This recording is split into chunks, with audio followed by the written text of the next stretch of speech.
Analisa CHART ala KG, Kang GUN. KG Forex System merupakan salah satu strategi yang populer dan memberikan kemudahan bagi para trader dalam menganalisa arah pergerakan harga. 2. Menganalisa chart. Mungkin bagian yang pertama membuat bingung para pemula di Forex, termasuk saya di awal menggeluti bisnis ini. Celah bisnis bew, yuk bisnis. Saya lebih suka menyebut Forex ini sebagai sebuah bisnis. So, saya menyikapi dan melakukannya layaknya sebuah bisnis. Banyak cara yang dilakukan para trader untuk menganalisa chart baik secara fundamental maupun teknikal, di mana hasil analisa inilah nanti yang digunakannya untuk melakukan transaksi dengan membuka posisi buy atau sell atau mungkin menahan diri untuk tidak melakukan transaksi terlebih dahulu.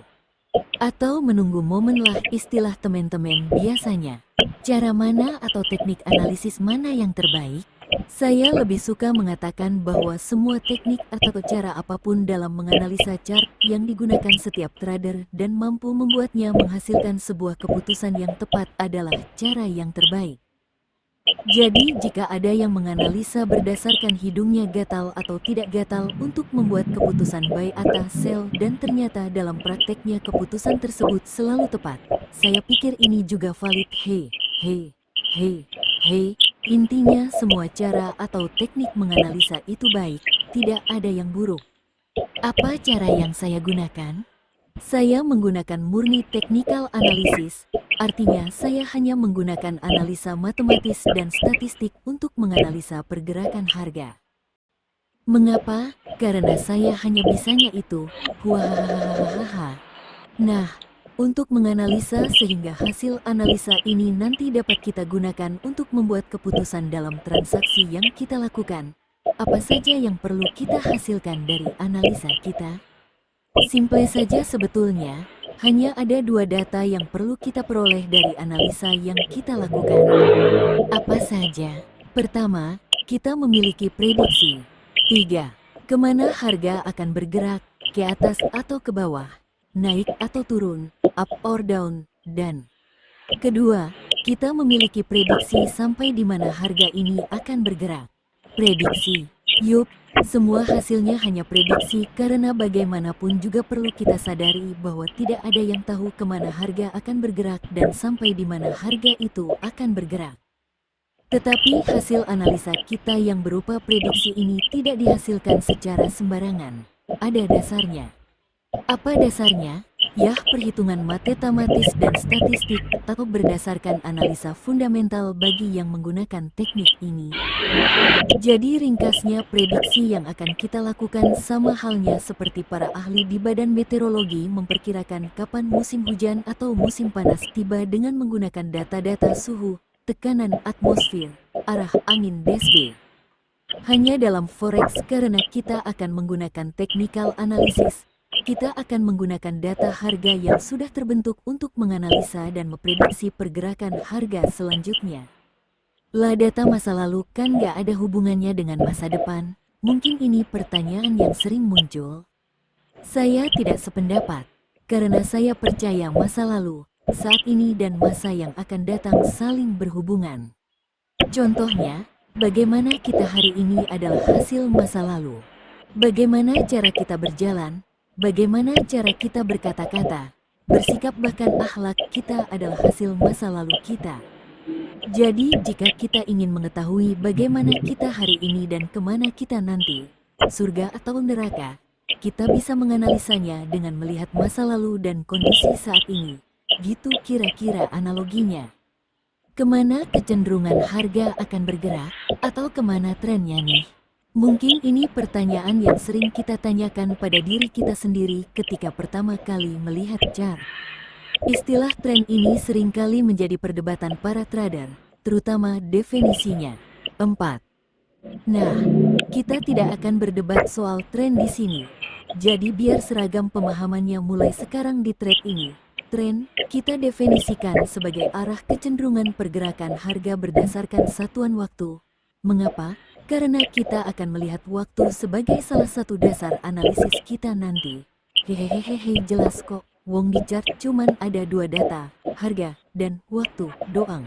Kikiki. Lalu bagaimana kita menentukan tren? Banyak caranya. Cara yang paling mudah adalah ketika kita melihat sebuah chart. Coba lihat nilai price pada candle paling kiri dari chart kita, lalu lihat nilai price di candle terakhir di chart kita. Bandingkan nilainya.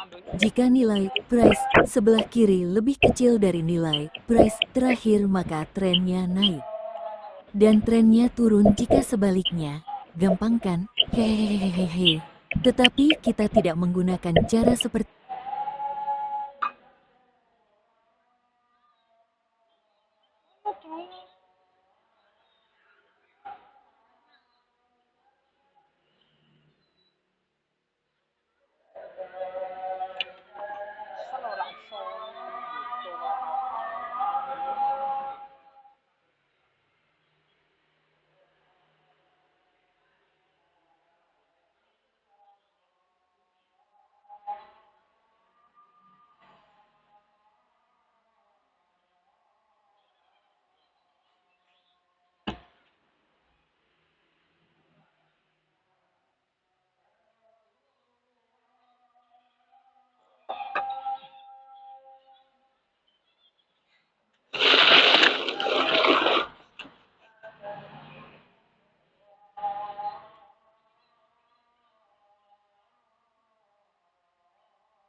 Tetapi kita tidak menggunakan cara seperti inilah.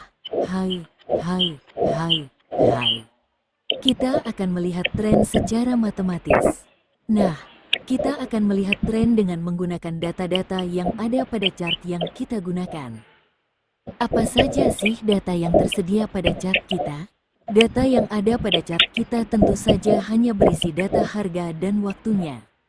Contohnya di time frame H1, perhatikan satu candle yang terdapat pada TFH1 ini. Setiap candle menggambarkan rentang pergerakan harga selama 1 jam, dan pergerakan harga yang terjadi selama 1 jam ini hanya diwakili oleh 4 nilai, yaitu nilai price high, low, open dan close, HLOC, di mana nilai high mewakili nilai price tertinggi, nilai low mewakili nilai terendah, nilai open mewakili nilai awal, nilai close mewakili nilai akhir di rentang 1 jam tersebut. Nah, jika kita lihat TF lainnya, nilai-nilai HLOC di setiap candle ini adalah nilai price yang terjadi dalam rentang waktu sesuai dengan di mana TF candle tersebut berada.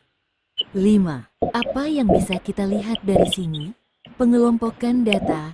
Yup, bener banget. Jadi data price dalam bentuk candle yang kita lihat di setiap TF chart yang kita buka adalah gambaran data price yang dikelompokkan dalam waktu tertentu. Dan setiap kelompok data berdasarkan waktu ini hanya diwakili oleh 4 nilai price yang terjadi selama rentang waktu tertentu. Nah, dari sini jelas bahwa TF menggambarkan pengelompokan data. Jadi kalau di TFW1 berarti setiap candle mewakili rentang pergerakan harga selama 1 minggu, di mana pergerakan harga selama seminggu ini di TFW1 hanya diwakili oleh 4 nilai HLOC-nya saja. Pemahaman mengenai TF dan data pada setiap candlenya ini berguna ketika kita memilih di TF berapa kita menganalisa chart nanti. Kekurang pahaman mengenai hal ini juga seringkali menyebabkan kita bisa salah menganalisa low. Makanya dengan sangat terpaksa saya harus menjabarkannya di sini. Lalu bagaimana kita bisa melihat arah pergerakan harga yang sudah dan sedang terjadi dengan menggunakan data-data yang ada pada setiap candle ini? Lalu dari 4 nilai price, HLOC, yang terdapat pada setiap candle, nilai price mana yang harus kita pakai dalam menganalisa? Jreng, jreng. Oke, kita mulai masuk agak dalam di sini. Kita mulai dari pertanyaan kedua dulu. Nilai price mana yang akan kita gunakan dalam analisa? Jawaban saya adalah semuanya. 4 nilai price yang terdapat dalam setiap candle adalah sama nilai pentingnya. Mengapa? Karena keempat nilai HLOC dalam setiap candle tersebut menggambarkan atau mewakili nilai-nilai price yang terjadi dalam rentang waktu tertentu. Logikanya begini, coba kita lihat satu candle di TFMN monthly. Nah, dari candle ini coba misalnya ambil saja satu dari nilai HLOC-nya. Katakan kita ambil nilai close-nya saja. Biar mudah kita contohkan misalnya nilai close price candle. Pusat JPY bulan November tahun 2007 adalah 111.10. 6. Apa yang bisa kita baca dari nilai close ini saja? Apakah kita bisa memperoleh informasi lebih banyak lagi dari nilai close ini saja? Yang jelas kita hanya mengetahui bahwa nilai price pada akhir bulan November tahun 2007 ditutup dengan nilai price 111.10 untuk pusat JPY. Itu saja. Nah, coba jika dari satu candle tersebut kita juga melihat nilai high, low dan opennya juga, maka informasi yang bisa kita tangkap atau baca dari satu candle itu akan berbeda, bukan? Lebih banyak informasi yang bisa kita jabarkan dari 4 data daripada hanya satu data. Nah, berangkat dari sini berkembanglah penggunaan data pada candle ini untuk analisa, sehingga kita mengenal ada data median, H plus L, 2, tipikal, H plus L plus C, 3, weighted, H plus L plus C plus C, 4, dan lainnya lagi. Tetapi banyak juga trader yang hanya menggunakan satu data dalam candle untuk analisanya. Bolehkah ini? Sah-sah saja karena pemilihan data dalam setiap candle yang nanti akan kita gunakan di analisa matematis dan statistik itu hak prerogatif yang menggunakannya dan penggunanya juga pasti memiliki alasan mengapa dia menggunakan data tersebut dalam analisanya. Kembali kepada pertanyaan pertama dan kedua di atas, kita akan menganalisa data dengan menggunakan persamaan rata-rata bergerak dengan mengambil data weighted pada setiap candle untuk melihat pergerakan price dalam rentang waktu tertentu.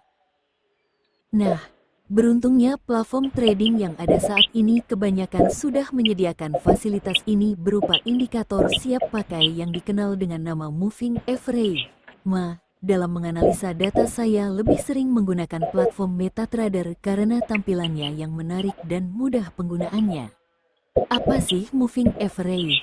Wuih, kalau dijabarin dengan formulanya bakal jelimet nitret. Tapi untuk detailnya teman-teman bisa baca-baca mengenai rumus dan detail. 7.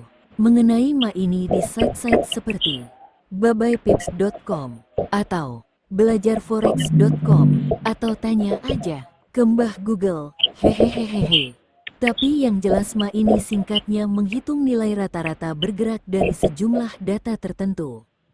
Metode menghitung nilai rata-rata bergerak ini pun bermacam-macam cara dan formulanya sehingga kita mengenal ada metode Simple Moving Average, Exponential Moving Average, Linear Weighted Moving Average DSB. Nah, biar gak pusing, selanjutnya kita hanya menggunakan metode Simple Moving Average, SMA, dan data dari setiap candle yang akan kita gunakan adalah data type weighted, HLCC, 4. Mengapa kita menggunakan metode SMA untuk melihat rata-rata bergerak dari pergerakan harga yang akan kita amati?